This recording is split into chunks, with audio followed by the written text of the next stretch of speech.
Bueno, pues vamos a continuar con la palpación del área precordial. Para la palpación del área precordial se coloca toda la palma de la mano sobre la región precordial. Eh, la palpación nos permite sentir vibraciones vasculares, temblores catáreos y frotamientos.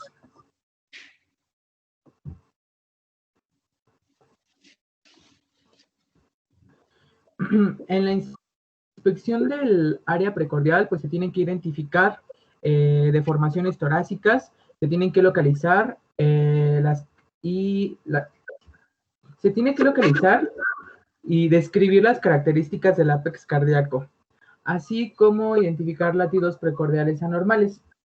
En la imagen que está en color azul, pueden apreciar los tipos de tórax, normal, enfisematoso, hipoescoliótico, empectus excavatum y empectus carinatum.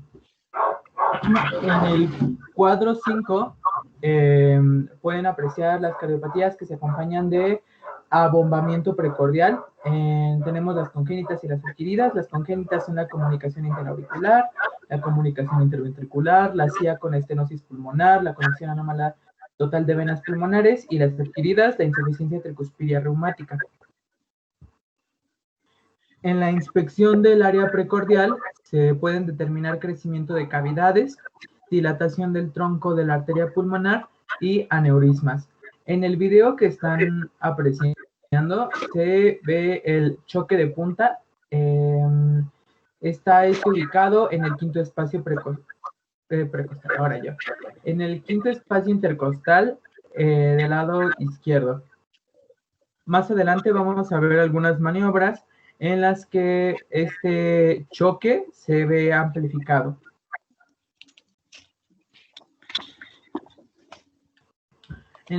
Continuando con la palpación, el choque de punta, pues ya les dije, se percibe en el quinto espacio intercostal, en la línea medio clavicular, y puede no detectarse antes de los 20 años.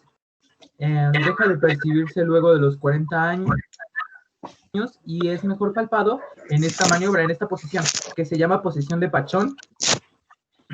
Y pues su aumento está relacionado al esfuerzo, a las emociones, al embarazo, al pectus excavatum, a la caquexia, a la delgadez extrema, mastectomía radical, la citis y la hipertrofia del ventrículo izquierdo. Si se dan cuenta, pues como que palpemos el ápex, no nos va a dar el diagnóstico del todo, solamente nos va a guiar. El latido paraesternal izquierdo se ubica en el cuarto o quinto espacio intercostal, en la línea medio clavicular. Para sentirlo, pues se hace la maniobra de talón de la mano de Dessler. Este también puede ser visible y puede acompañarse de actividad pulsátil de la arteria pulmonar, que es la que estamos apreciando en el video.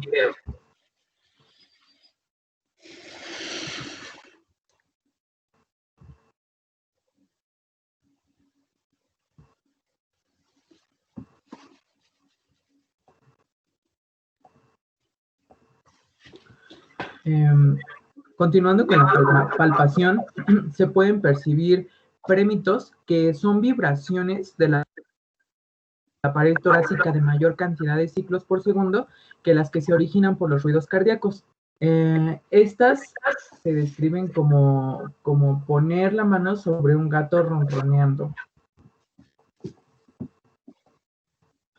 Y por último tenemos los frotamientos, que tienen el ritmo de los movimientos respiratorios o cardíacos.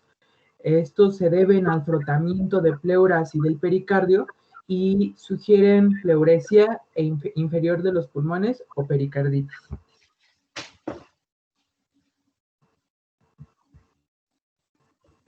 Bueno, ¿me escuchan? Sí. Sí, doctor. Okay. En cuanto a lo que es la percusión del área precordial, es de gran importancia darle su importancia en la actualidad, ¿no? Puesto que, al igual que la determinación de la presión venosa, este tipo de exploración nos va a ser de mucha utilidad, digamos, en ausencia de un equipo muy sofisticado, ¿no? O siquiera de lo que fuera una radiografía de tórax. Se dice que la percusión del área precordial en adultos se deja en desuso debido pues, a que la mayoría de las veces tenemos una radiografía de tórax, ¿no? Pero en el caso de ser un infante, el paciente refiere mayor exactitud de lo que es la delimitación de la silueta cardíaca, debido a que, digamos que el paciente, para que la radiografía sea exitosa o sea confiable, tendría que estar en inspiración perpetua, pero pues un bebé no entiende, ¿no? Entonces, digamos que la percusión es una gran herramienta para determinar directamente la silueta cardíaca.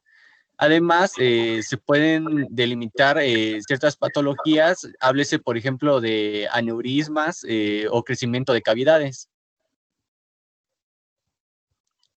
Siguiente, por favor.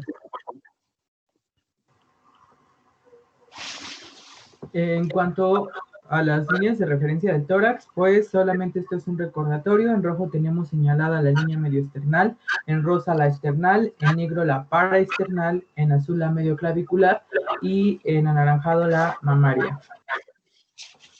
Las laterales son la axilar anterior, la axilar media y la axilar posterior. Y las líneas de referencia del tórax posterior, en azul tenemos la vertebral media, en rosa la paravertebral, en rojo la escapular y en anaranjado la media escapular.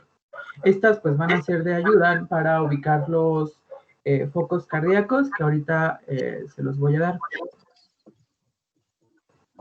Y bueno, como tip les tenía aquí, ¿no?, la identificación del ángulo de Lewis, que esta es como la unión del manubrio y el cuerpo del esternón, que se articula con el, bueno, no se articula, está a nivel de la segunda costilla, el segundo cartílago costal, y pues obviamente por debajo de esta segunda costilla está el segundo espacio intercostal. Esto nos ayuda pues a nivel clínico, igual para ubicarnos en los focos cardíacos.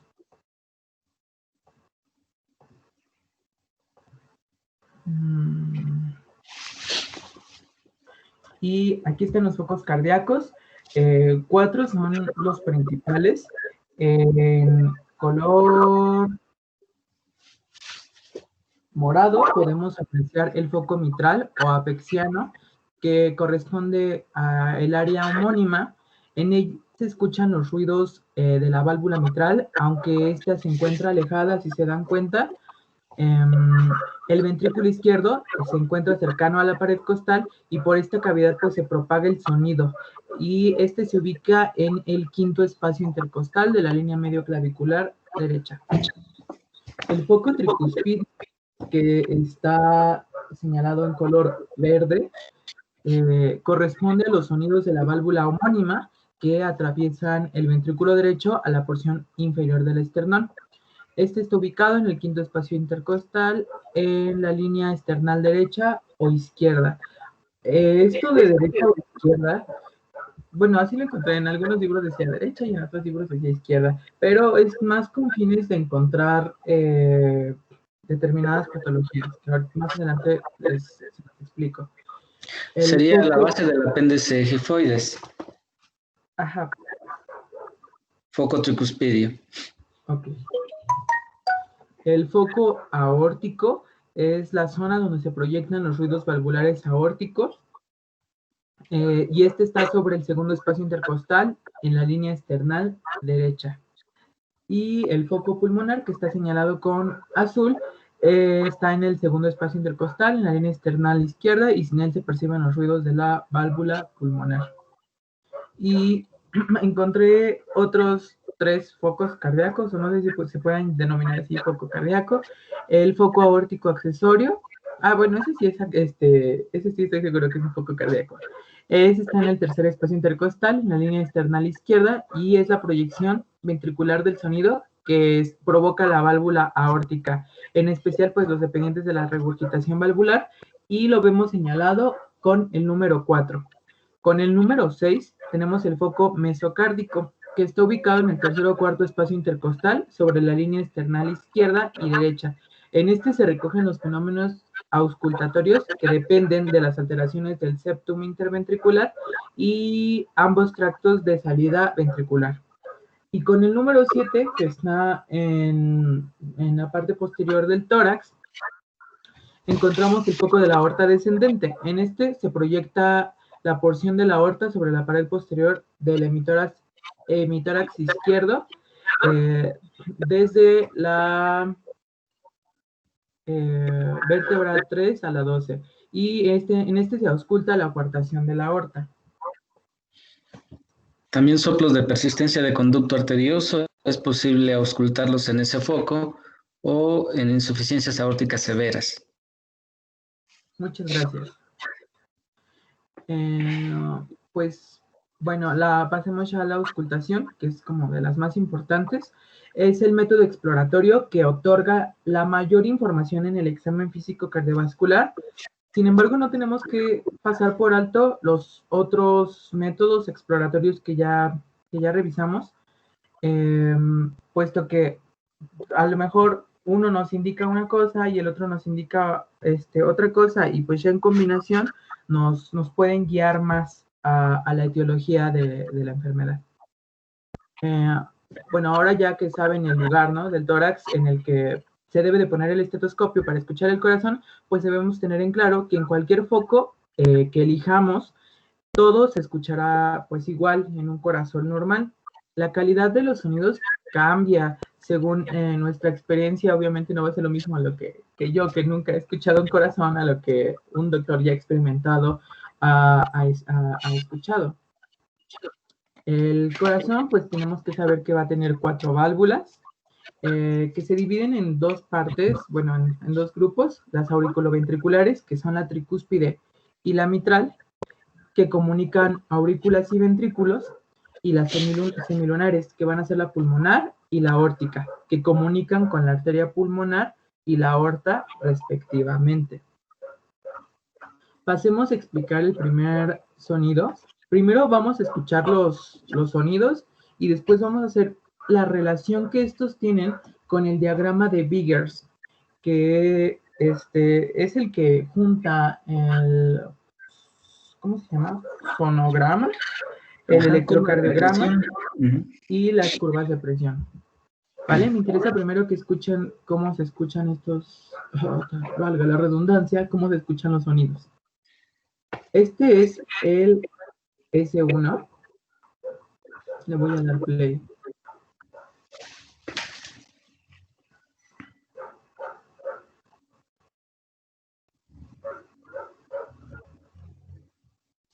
No se escucha bien.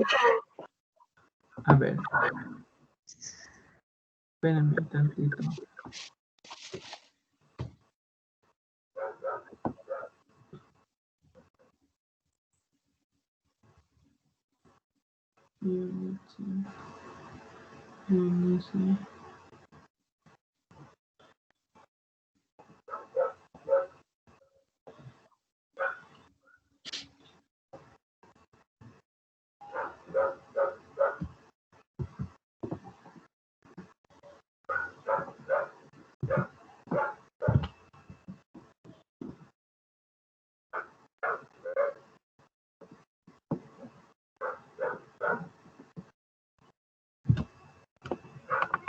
No se escucha, ¿verdad?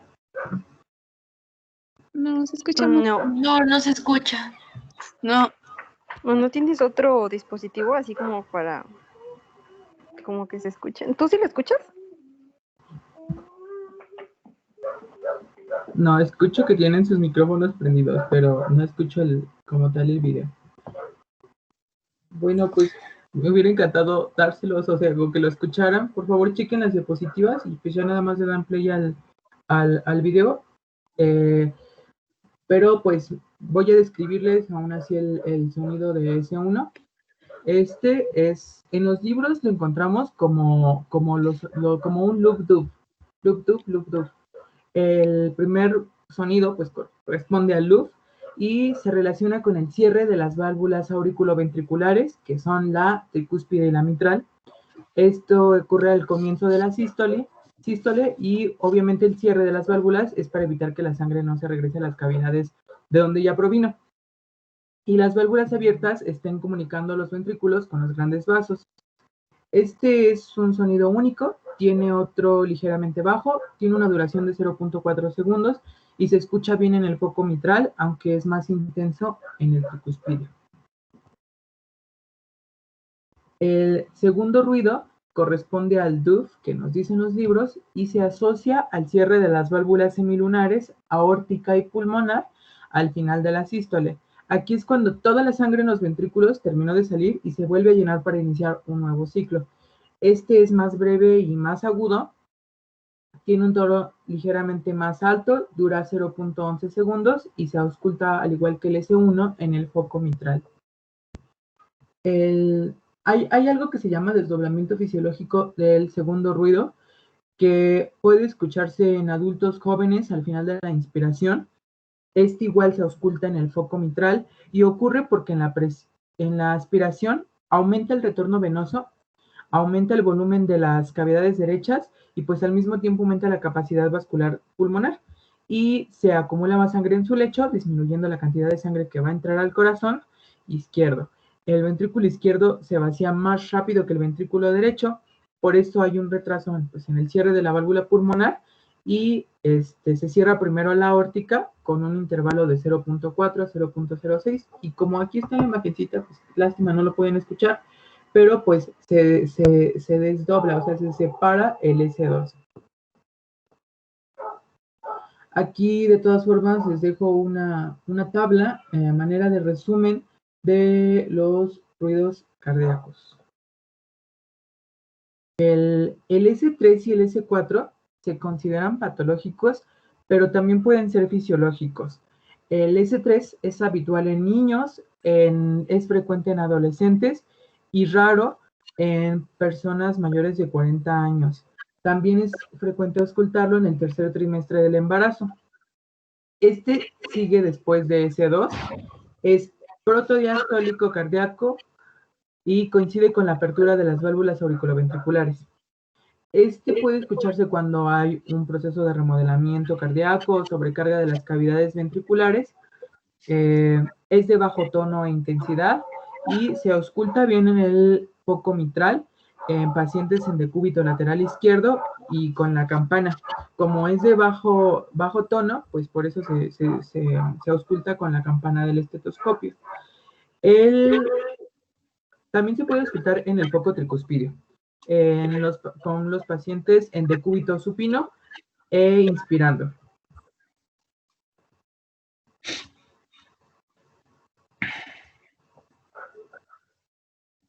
El S4, debe considerarse patológico, pero puede aparecer en atletas y también en personas ancianas.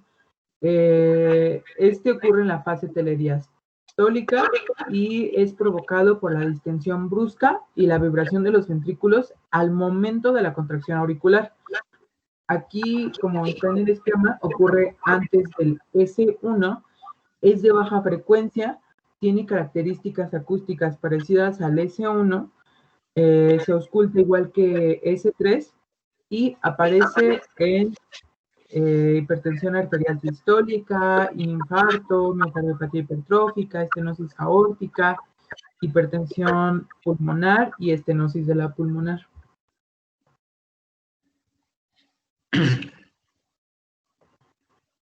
Y aquí está la tabla en la que les pongo todo lo que acabo de decir.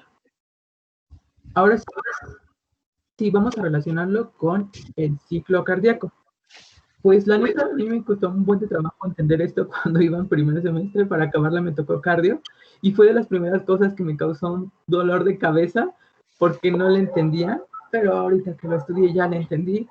Así que pongan mucha atención si quizás tampoco lo entendían. Este es el ciclo cardíaco, se ve representado en este diagrama y pues el ciclo cardíaco lo definimos como el conjunto de fenómenos integrados, eléctricos, mecánicos, cambios de presión, de flujo y de volumen que suceden entre un latido y otro. Y bueno, aquí en el esquema podemos ver con la línea roja la presión ventricular, con esta línea punteada que estoy señalando con el cursor, la presión auricular, igual con esta de acá arriba la presión aórtica, con el azul el volumen ventricular. Aquí esto lo correlacionan con el electrocardiograma, con la aparición de las ondas, y con el fonocardiograma, que es precisamente la representación gráfica de los sonidos cardíacos que acabamos de revisar. Para explicar esto, decidí dividirlo en fases y en tablitas en las que, a manera de resumen, puse lo que sucede en cada fase. Pero pues antes de pasar a explicarlas, si se dan cuenta, aquí puse un recuadrito que dice más recursos y está una página de internet. Les recomiendo que se metan a esa página de internet porque pueden ver de forma animada lo que pasa en este esquema, en el diagrama de Figures, y con un corazón al lado de la tienda. Está muy padre esa página, tiene una animación muy buena. Y bueno, ya vamos a continuar. El diagrama de Biggers, pues decidí empezarlo a explicar desde la sístole auricular, que es la última fase del llenado ventricular. Y ocurre en la diástole cardíaca. A pesar de que es una sístole, es de las aurículas. Estas obviamente se van a contraer y gracias a esto, las válvulas auriculoventriculares se van a mantener abiertas. Las válvulas semilunares están cerradas y las presiones de la aurícula izquierda son de 10 milímetros de mercurio, del ventrículo izquierdo de 0 milímetros de mercurio. Y es por eso que existe el flujo, porque la presión auricular manda todo el volumen que estaba en la aurícula al ventrículo. En cuanto al volumen, en un inicio, en el ventrículo izquierdo, pues va del 80 al 85%, y en la aurícula izquierda del 20 al 15%. Cuando se expulsa, esto se suma y el ventrículo se llena al 100%.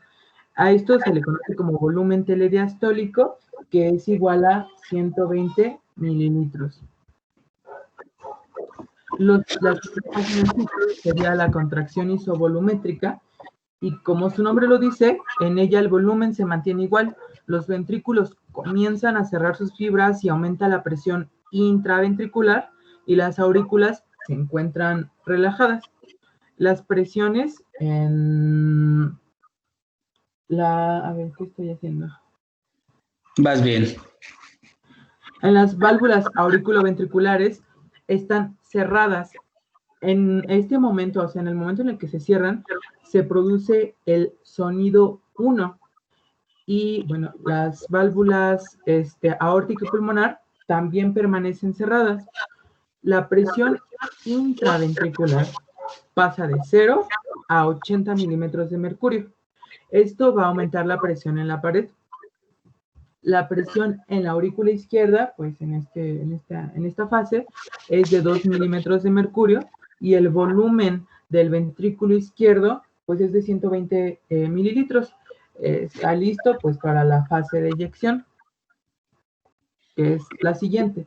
En esta se da la salida del contenido ventricular hacia los grandes vasos. Las válvulas auriculoventriculares permanecen cerradas y las válvulas semilunares abiertas. Las presiones en el ventrículo izquierdo pasa de 80 a 120, y este aumento hace que las válvulas aórtica y pulmonar se abran. En la aorta, la presión pasa de 80 a 120 milímetros de mercurio. El volumen en el ventrículo izquierdo pasa de 120 a 40, 50 mililitros, y pues esto porque no se expulsa toda la sangre, se expulsan solo 70 mililitros, que aproximadamente sería el 60%. A esto se le conoce como volumen o fracción de eyección. Bueno, el volumen sería como en mililitros, ¿no? Y la fracción de eyección en porcentaje. El volumen telesistólico es de 40 a 50 mililitros, que se quedan en el ventrículo después de la eyección.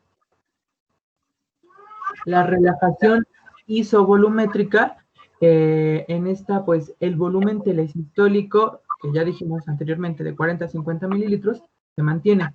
Las válvulas permanecen cerradas, pero en especial aquí lo que pasa es que las semilunares se cierran y es aquí donde se produce el segundo sonido. Las presiones del ventrículo izquierdo pasan de 120 a 10 caen, y de la aorta pasa de 120 a 80. Y pues ya aquí tenemos, ¿no?, la explicación de también lo de la tensión arterial, que pues de la fase pasada vimos que la aorta llegó a 120 y en esta que cayó a 80, pues es nuestra tensión arterial, 120, 80. En la fase de llenado ventricular, las cavidades se preparan para el siguiente ciclo cardíaco. Las válvulas auriculoventriculares están abiertas para permitir el llenado de los ventrículos y las semilunares están cerradas. El volumen del ventrículo izquierdo pasa de 40 a 100 mililitros, o sea, el 80% de su capacidad, y en la aurícula izquierda de 20 mililitros, que es de 15 al 20% que queda.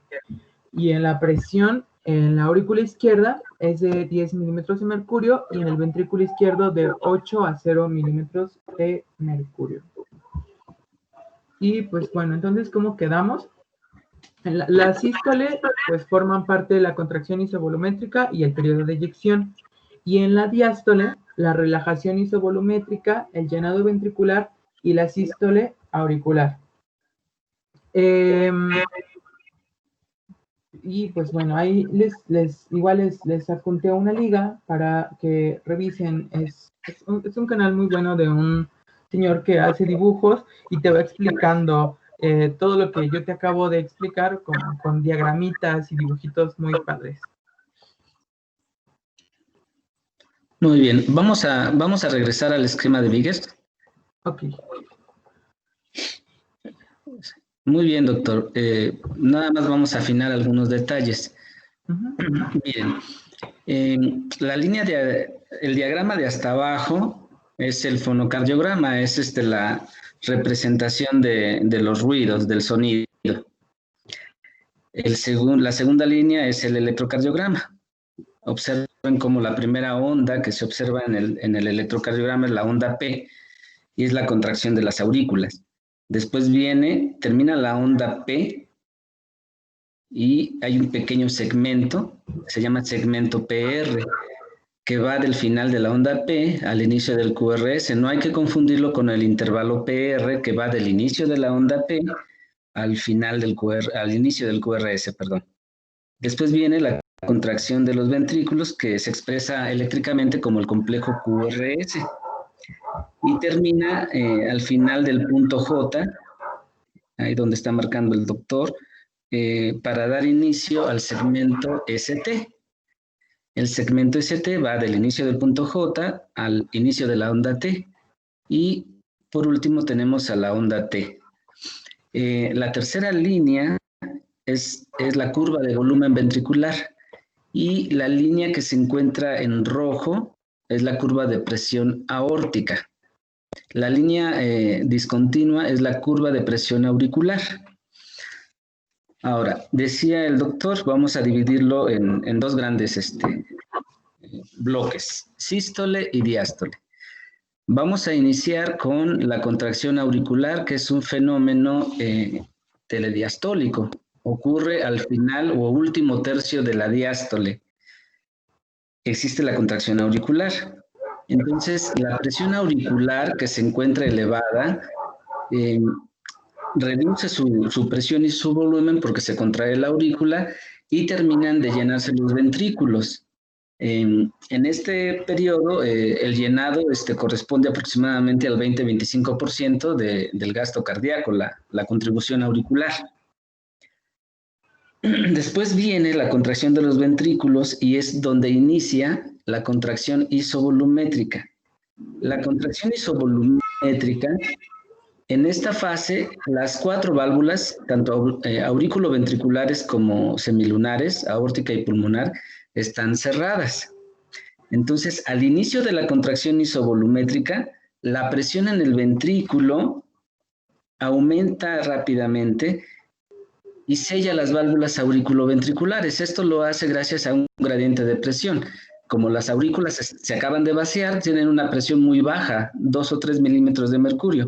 En cuanto se iguala la presión de los ventrículos con las aurículas, se sellan las válvulas auriculoventriculares, pero permanecen cerradas la válvula aórtica y la pulmonar. A este periodo se le llama contracción isovolumétrica porque va aumentando la presión, pero el volumen se mantiene constante. En la línea que está donde dice apertura de la válvula aórtica, en ese periodo, la presión de los ventrículos iguala...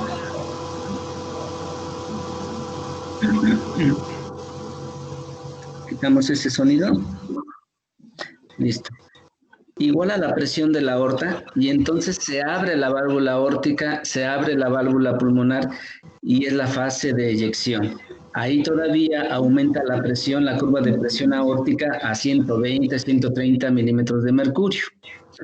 Observen cómo cuando se expulsa la sangre de la aorta, vean cómo la curva azul, la curva ventricular, cae. ¿De acuerdo? Y la curva de presión auricular se mantiene prácticamente constante. Cuando termina la fase de eyección, inmediatamente empieza a caer la curva de presión de la aorta y en ese punto se cierra la válvula aórtica. A ese punto se le llama onda dícrota. Ahí. Y en esa fase comienza la relajación isovolumétrica. De igual forma, está la válvula aórtica cerrada, la válvula pulmonar cerrada y la válvula mitral y la válvula tricúspide están cerradas. Para dar inicio empieza a caer la presión de la aorta y hasta que la presión de la aorta y del ventrículo caen por arriba de la curva de presión auricular, es que se van a abrir las válvulas mitral y tricúspide. Entonces, como ahí la diástole la dividimos en 3 tercios, en protodiástole, mesodiástole o diástole. La protodiástole es la fase de llenado rápido que explicó el doctor y ocurre en el primer tercio y ocupa el 75, el 80% del volumen del llenado del ventrículo izquierdo. Si se fija nuevamente en la curva de presión ventricular, empieza a elevarse nuevamente la presión del ventrículo. Cuando termina esa fase de llenado rápido, es un efecto como aspirativo el que genera el ventrículo. Al igualar las presiones de la aurícula y del ventrículo, el llenado ventricular prácticamente es nulo. Dicen que son 2 o 3 milímetros de mercurio de diferencia. Entonces, a esta fase o mesodiástole se le llama diástasis.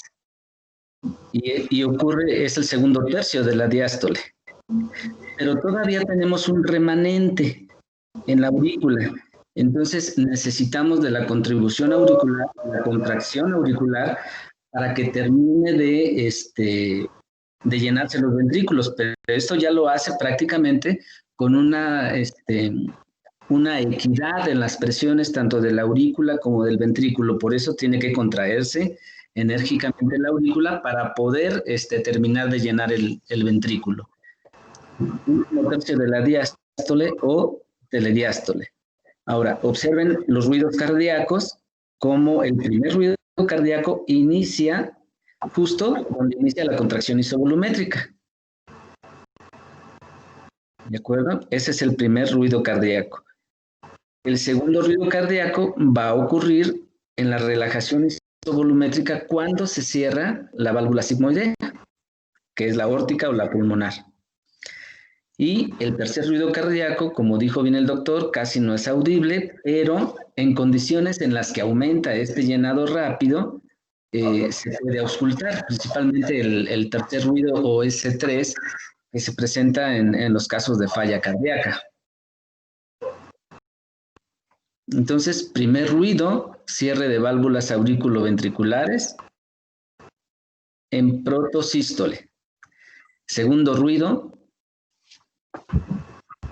cierre de las válvulas sigmoideas o protodiástole, relajación isovolumétrica. Tercer ruido, en protodiástole, en la fase de llenado rápido, primer tercio de la diástole. Y cuarto ruido, casi nunca es audible, contracción auricular. ¿Se entiende? Sí, doctor. Sí, doctor. Sí, muchas gracias. Sí, doctor. Bueno, mencionó el doctor también del desdoblamiento fisiológico del segundo ruido cardíaco. Entonces, esto es muy común de encontrarlo en los niños y en adultos jóvenes. Cuando ustedes realizan inspiración profunda, pueden, incluso ustedes que todavía son jóvenes, realizar inspiración profunda y van a auscultar el primero y el segundo ruido como tun, tun, tun, tun, tun, tun. Cuando sacan el aire, se desdobla ese ruido. Tun, tu, tu, tun, tu, tu, tun, tu, tu. Vuelven a inspirar. Tun, tu, tun, tu. Es un desdoblamiento que le llamamos desdoblamiento fisiológico y se llama fisiológico cuando solo se relaciona con la respiración. Si ese desdoblamiento se hace fijo, que se presente tanto en inspiración como en expiración, se le llama desdoblamiento fijo y es muy común de auscultarlo en pacientes que tienen comunicación interauricular. Adelante, doctor. Gracias, doctor. Y bueno, va a haber maniobras que van a ayudar a percibir estos sonidos. La primera de ellas es la maniobra de Pachón, que ya la estamos viendo en el video. En esta el paciente está acostado en decúbito lateral izquierdo y con ello se logra acercar el ápex a la pared torácica. Esta va a mejorar la sensación palpatoria de la punta del corazón y también va a magnificar los ruidos cardíacos originados en la punta del corazón, en especial el del foco cardíaco mitral.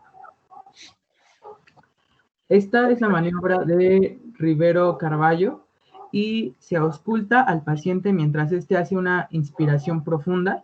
Durante la inspiración, pues mejora el retorno venoso hacia el corazón derecho y esto magnifica los ruidos del corazón derecho, es decir, el aórtico y el mitral. Hay otra que es la maniobra de inspiración profunda. En esta hay más llegada de sangre al ventrículo derecho porque se sobrecargan las cavidades derechas. La maniobra de Valsalva se divide en dos fases. Esta es una maniobra en la que en la primera pues se le pide al paciente que haga una inspiración profunda, como en la maniobra de Rivero Carballo, y la segunda consiste en pedirle al paciente que puje o que intente botar el aire, pero con la glotis cerrada. En esta segunda fase disminuye la audibilidad de todos los ruidos, pero es útil para diferenciar los ruidos provenientes del lado derecho y del lado izquierdo.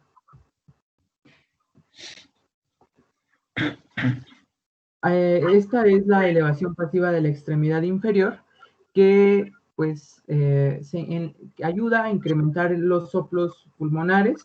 Si se quiere incrementar el lado izquierdo, se elevan ambas piernas porque está haciendo resistencia, por lo que pues se sobrecarga el lado izquierdo del corazón. Otra es la posición en cuclillas. Con la posición adecuada, genupectoral de cuclillas, aumenta el retorno venoso, el corazón se llena, se acerca el, ¿cómo se llama? A ver, espera, ya olvidé qué era lo que iba a decir. Se acerca el cero y se acorta la duración del soplo. La maniobra de Harvey, en esta el paciente está sentado y se le pide que incline su tórax hacia adelante, pretendiendo pues, que se acerque el ápex hacia la pared torácica. Esto va a aumentar los ruidos auscultatorios provenientes de la válvula aórtica y pulmonar.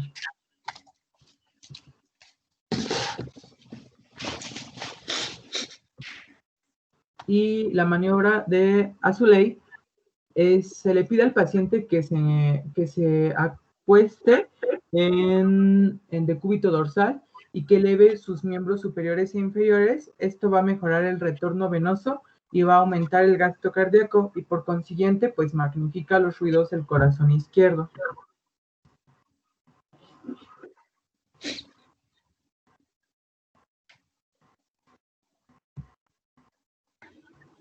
¿Sí me escuchan? Sí, doctor.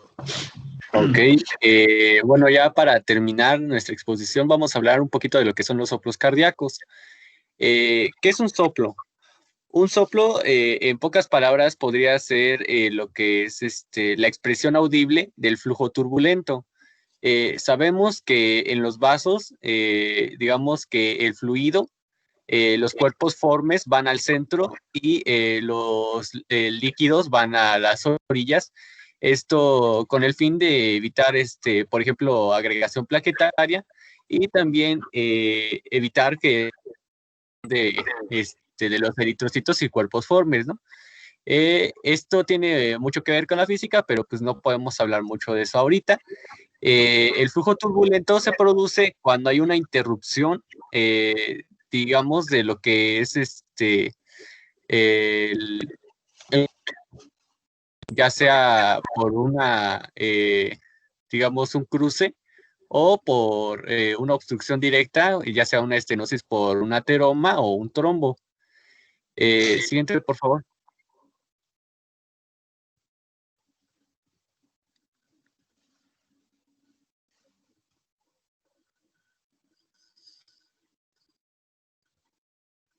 Ok. ¿Y esto qué tiene que ver también en el corazón? Bueno, ya vimos que, digamos, el cierre de las válvulas directamente va a producir un sonido. Sin embargo, este sonido puede ser modificado directamente por la estabilidad y, digamos, en cierta parte de lo que sería la permeabilidad de estas valvas, produciendo un flujo turbulento. Además de esto, hay causas que no involucran el corazón. Por ello, vamos a visualizar un poco lo que viene acá en el texto, que es la clasificación directa de los soplos. Podemos encontrar soplos llamados inocentes, que son aquellos donde la causa está externa al corazón. Háblese, por ejemplo, de una anemia donde los cuerpos formes son muy ausentes y pues el flujo tiende a ser más lábil. Háblese, por ejemplo, del embarazo donde el flujo está aumentado o en el hipertiroidismo donde la actividad cardíaca es anormalmente elevada. Ahora hablando un poco de lo que son los soplos de tipo orgánico, vamos a ver que estos ya involucran directamente una cardiopatía en su génesis. En estos directamente van a involucrar lo que son, digamos, la estabilidad de estas valvas que ya hemos hablado. Háblese, por ejemplo, de una insuficiencia o una estenosis, indirectamente bueno, independientemente de lo que sean válvulas AB o sigmoideas. Ahora bien, la última clasificación, vamos a ver las que son funcionales.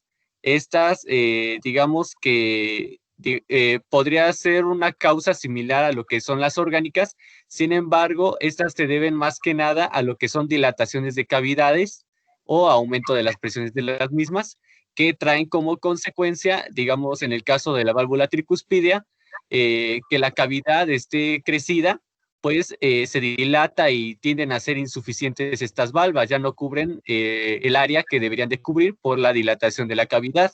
Entonces, el flujo va a tender a ser turbulento. Siguiente, por favor.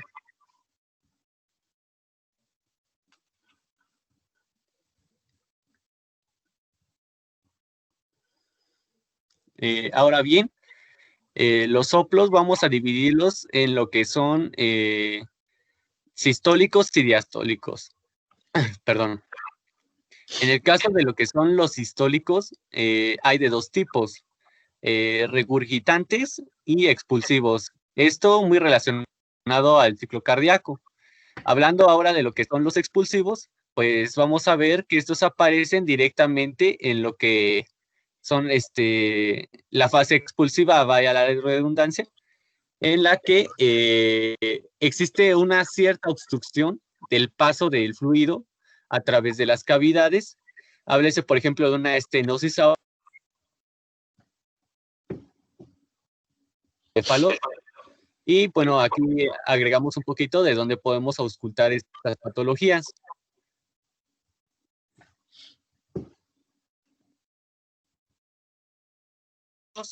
Diciendo que se les menciona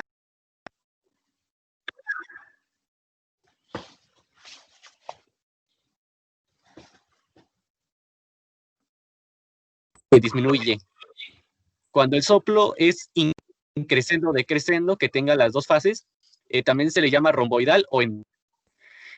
También podemos ver que estos soplos, hablando ya del ciclo, pueden ser proto, meso o telesistólicos. Ahora bien, hablando de lo que son los regurgitantes, pues tenemos de dos tipos, el holosistólico y el telesistólico. El holosistólico, como podemos ver en la imagen, podemos ver que es fijo. Adquiere importancia, digamos, en patologías como son la insuficiencia mitral, tricuspidia y comunicación interventricular, donde a lo largo de todo el ciclo, a lo largo de toda la sístole, va a ser audible. También tenemos lo que son los soplos telesistólicos, que básicamente abarcan solamente, bueno, se menciona que pueden abarcar inclusive el meso, pero eso ya se denominarían mesotelesistólicos. El ejemplo más claro es el prolapso valvular mitral. Siguiente, por favor.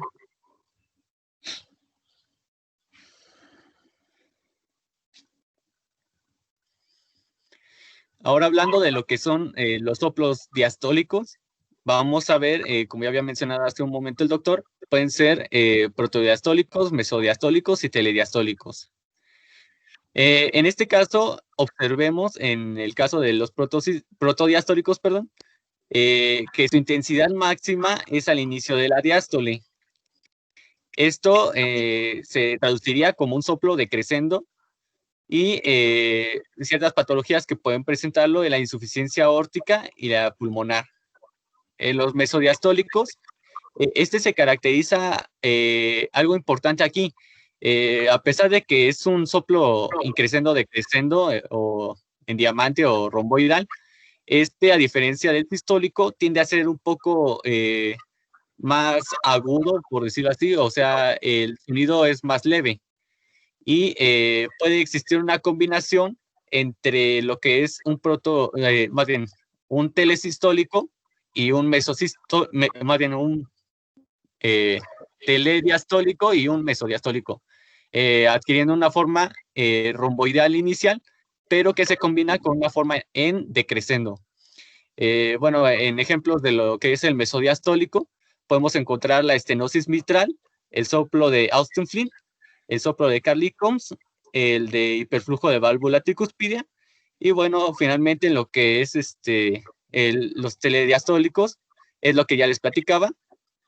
Estos soplos básicamente combinan las dos fases, inclusive lo que es los mesotelediastólicos pueden inclusive abarcar cierta parte del ciclo protodiastólico, y ejemplos de esto podemos tener la estenosis mitral y la tricuspidia. Siguiente, por favor. Y finalmente existen los soplos cardíacos continuos, en los cuales se abarca, bueno, hay, digamos, una subvariación de que son los soplos sistodiastólicos, cuya única diferencia con el continuo es que estos no abarcan directamente la etapa de la diástasis y abarcan todo lo demás. En cambio, el continuo, pues abarca todas las fases, ¿no? Y bueno, este es un sonido muy característico de la patología de la persistencia del conducto arterioso, que muchas veces hemos escuchado que se refiere como sonido en máquina de vapor, Y bueno, este tiende a ser en crescendo decrescendo interfaces del primer ruido y segundo ruido. Siguiente, por favor. Y bueno, la semiología. ¿Cómo vamos a referir un soplo? Hay muchas, bueno, nomenclaturas para esto, pero primero vamos a localizar. Ignoren la primera columna, ¿no? Porque aquí te dice, pues, qué es, ¿no? Pero para determinar todo, porque, pues, no vamos a saber qué patología es, ¿no? Entonces, primero vamos a ubicar en qué foco es más audible, en qué foco es donde, digamos, es más perceptible la aparición de este soplo, a lo que se le llama el epicentro del soplo. Posteriormente vamos a ver en qué etapa del ciclo cardíaco aparece. Ya háblese primeramente de sístole y diástole, y posteriormente, ya con la experiencia, pues podemos decir que es proto, meso o tele, o holo en el caso del sistólico, ¿no? O y también hay que ver la característica del soplo. Háblese de que puede ser un timbre rudo, un áspero o un suave. Entonces, bueno, son características básicas de lo que es el soplo inicialmente, y posteriormente, pues, se clasifica de acuerdo a lo que ya les había mencionado, ¿no? En crescendo, decrescendo. También se le evalúa lo que son las irradiaciones, ya que, por ejemplo, en lo que es la estenosis, háblese de la pulmonar, pues puede irradiarse directamente hacia otras partes del cuerpo. Háblese, por ejemplo, hacia la axila, se refiere, por ejemplo, y otras cosas que se le pueden agregar, por ejemplo, bajo qué condiciones esta aumenta. Y bueno, con todos estos datos vamos a reunir la información y determinar directamente qué tipo de anomalía estamos hablando, ¿no? Siguiente, por favor. Y bueno, lamento, no sé si se puede escuchar, pero aquí hay algunos ejemplos de los soplos. No creo que se escuche, pero bueno, ahí en sus casitas ya tienen la presentación. Y bueno, de antemano agradecemos su atención y esto fue todo de nuestra parte. Muy bien, doctores. Miren, realmente la auscultación cardíaca es difícil, se tiene que practicar todos los días, ya sean ginecólogos, cirujanos, ortopedistas. Bueno, ortopedistas casi nunca auscultan, pero si alguien va para urgenciólogo, para internista, pediatra, van a tener que auscultar. Los soplos cardíacos se auscultan mejor. Ya ven que tenemos el estetoscopio y tenemos la parte del diafragma y la campana. Actualmente hay algunos estetoscopios que ya no traen campana, pero el diafragma, cuando se oprime un poco más fuerte de lo habitual, cumple con la función de campana. Los soplos rudos se auscultan mejor con el diafragma. Estos son los tonos muy ásperos, como el de la estenosis aórtica. Y los soplos protodiastólicos o telediastólicos se auscultan mejor con la campana. Es muy importante localizar el epicentro, y muchas veces esto cuesta trabajo porque confunden y quieren auscultar el ruido cardíaco que corresponde en esta fase del ciclo. Y lo que hacen los soplos es sustituir el fenómeno fisiológico que está ocurriendo de forma normal. Vamos a poner un ejemplo. El soplo de insuficiencia mitral. ¿Qué es la insuficiencia mitral? Bueno, es la incapacidad de la válvula mitral de cerrarse completamente. Entonces, parte del contenido del ventrículo izquierdo que tiene que ser expulsado a la aorta regurgita hacia la aurícula izquierda. Si es un soplo por insuficiencia mitral, ¿en qué fase del ciclo cardíaco esperan encontrarlo? ¿En sístole? En sístole. ¿En proto, en meso o en telesístole? ¿En proto? Sístole. Sí, son holosistólicos o pansistólicos, algunos le llaman también, o sea, ocurren todo el tiempo en la sístole. ¿Por qué? Porque el ventrículo siempre va a tener mayor presión que la aurícula, entonces todo el tiempo está regurgitando sangre del ventrículo a la aurícula. Por eso es un soplo en barra, porque la presión de regurgitación es constante. Ahora, vamos a pasar al soplo de estenosis aórtica. En la estenosis aórtica, la válvula aórtica que se tiene que abrir no se abre correctamente y está estenosada, está calcificada. ¿En qué fase del ciclo cardíaco lo vamos a auscultar? Igual en sístole, ¿no? En sístole, en proto, en meso o en tele. ¿Sería holo igual? No. ¿En qué fase? A ver, ¿Proto? es importante. ¿En qué fase del ciclo cardíaco se abre la válvula aórtica? En protosístole. No, acuérdense que en protosístole ocurre primero la contracción isovolumétrica. Entonces está la válvula cerrada, ¿de acuerdo? Sí, sí, es cierto. Entonces serían mesos. tiene que En ocurrir. mesosístole, entonces. Exactamente, son mesosistólicos. ¿De acuerdo? El soplo de insuficiencia mitral sí es protomeso telesistólico, dependiendo del grado de insuficiencia, pero el soplo aórtico, el de estenosis aórtica, no es protosistólico, es mesosistólico, porque tiene que abrirse la válvula aórtica al final de la contracción isovolumétrica para que se genere la turbulencia. ¿Es correcto? Sí, Y Sí, doctor. estos soplos, nada más imagínense ustedes los gradientes de presiones. Por ejemplo, los soplos de estenosis de la válvula aórtica los describen como soplos romboidales en diamante. O sea, primero expulsa la sangre y el soplo va de menos a más. Es la fase expulsiva. Pero como todavía está cerrada la válvula, vuelve a caer la presión, pero todavía se sigue auscultando el soplo. Entonces hay una fase que le llaman crescendo decrescendo. Entonces, son los soplos en diamante o romboidales. ¿Sí? La presión no se mantiene constante. Vean la curva de presión aórtica. ¿De acuerdo? Sí. Sí, doctor. ¿Sí? Sí, Y doctor.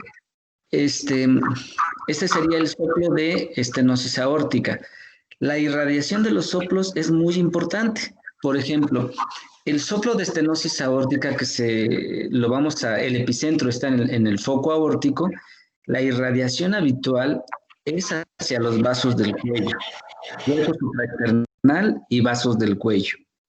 Pero cuando el soplo es muy intenso, el soplo puede irradiar incluso al ápex. Y a este fenómeno se le llama fenómeno de Galabardín o Gallavardín. Si yo ausculto un soplo intenso, pongan mucha atención en esto que estoy citando.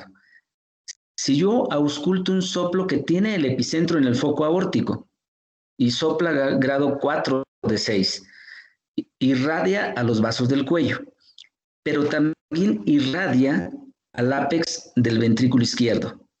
El soplo es mesosistólico. ¿Cuál es el diagnóstico?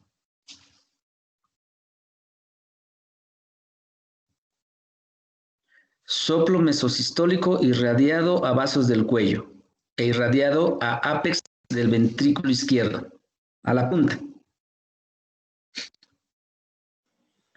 ¿Podría ser estenosis aórtica? Es correcto. Es correcto. Y si lo ausculto en el ápex del ventrículo izquierdo, ¿con qué soplo tendría que hacer diagnóstico diferencial?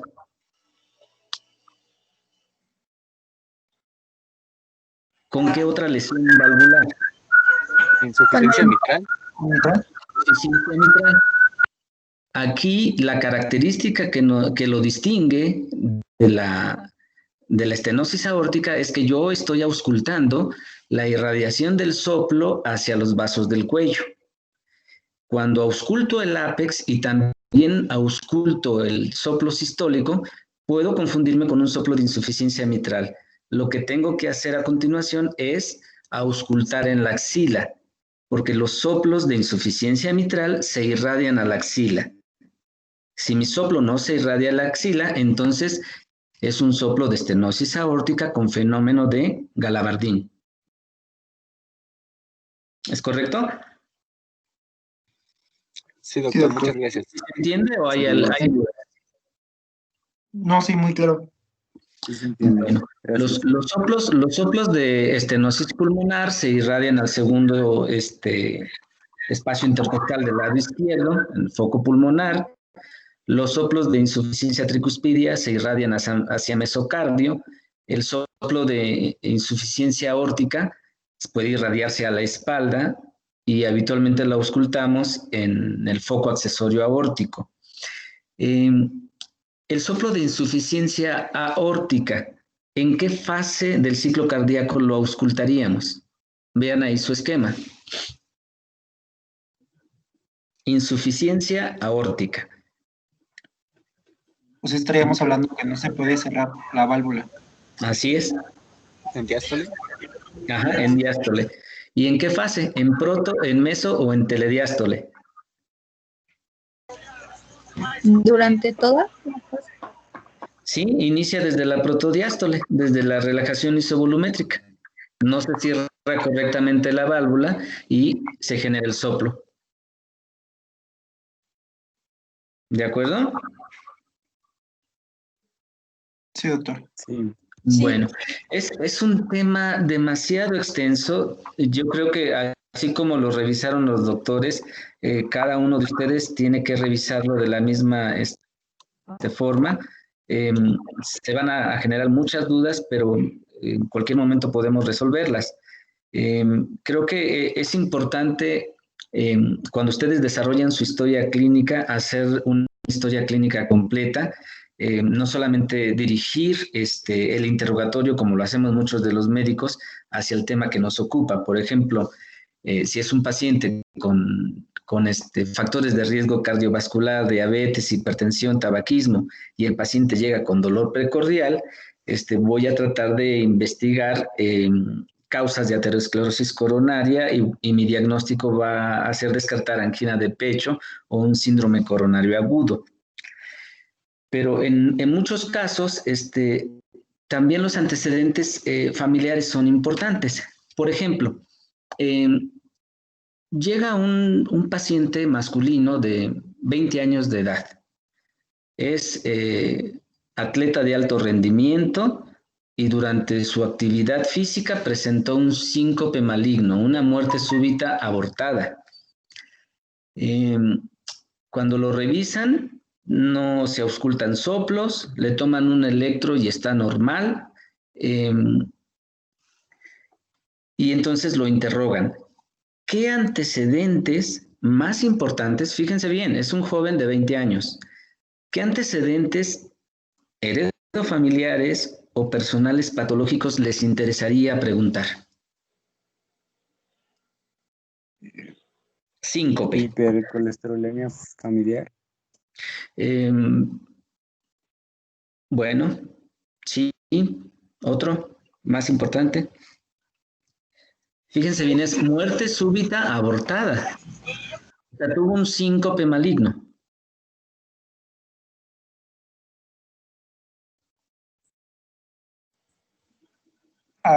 Insuficiencia cardíaca. En la familia, no. No. Aquí tenemos que investigar canalopatías o enfermedad arritmogénica. Por ejemplo, lo primero que hay que preguntarle al paciente es si en la familia existe algún familiar que haya fallecido de muerte prematura, que haya tenido también muerte súbita antes de los 40 años. O sea, no me interesa tanto que tengan cardiopatía isquémica, que tengan diabetes, pero sí quizás en alguien de la familia haya tenido síndrome de Brugada, displasia ritmogénica, síndrome de cutis largo, y en eso tendría que orientar mi diagnóstico, porque este paciente presentó muerte súbita y es muy probable que a su edad todavía no tenga aterosclerosis coronaria, a menos de que tuviera una dislipidemia familiar. ¿De acuerdo? Sí, doctor. Muchas gracias. Sí, doctor, muchas gracias. Bueno, hasta aquí, ¿alguna pregunta? ¿Algo más que quieran preguntar?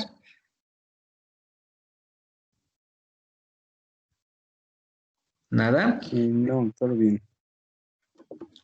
Bueno, Yo, sí, doctora. yo tengo una pregunta, doctor. Entonces, ¿el soplo holosistólico siempre es indicativo de insuficiencia mitral? Depende de dónde esté el epicentro. Si es un soplo holosistólico en foco tricuspidio irradiado a mesocardio, va a ser de insuficiencia tricuspidia. O también podría ser una comunicación interventricular, ¿no, doctor? Así es, pero el epicentro, en lugar de la base del apéndice, lo ubicamos un poquito más arriba, es un soplo en mesocardio. Gracias, doctor. Sí, Gracias, doctor. un favor, la clase que viene es el próximo martes. Entonces, ¿qué tema es? ¿Es arritmias? Es arritmias, doctor. Sí, Arritmias. arritmias, doctor. Bueno, por favor, el grupo que tiene el tema de arritmias, mándeme su exposición para que la revise. A ver si ya la tienen preparada, revisarla y regresárselas con las aclaraciones para que tengan tiempo de corregirla. Sí, doctor, en cuanto la terminemos, ya casi la acabamos. Ya vamos más de la mitad. Perfecto, la clase me gustó mucho, yo creo que es un buen nivel de presentación